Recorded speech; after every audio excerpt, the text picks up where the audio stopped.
The very first question I have is, I think most people have, is that why to even consider LinkedIn to have a presence on? Why is that important?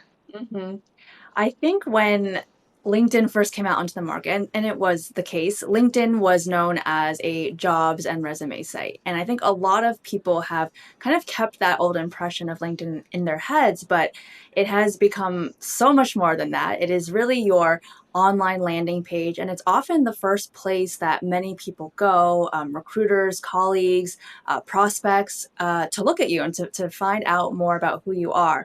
And so LinkedIn is really important because so many opportunities can come from it when you create a great presence, even if you're not looking for a job. So Mhm. it can be while you're working at a current company, it can be while you're building your own company. So no matter what your situation is, LinkedIn can really kind of enhance whatever your goals are.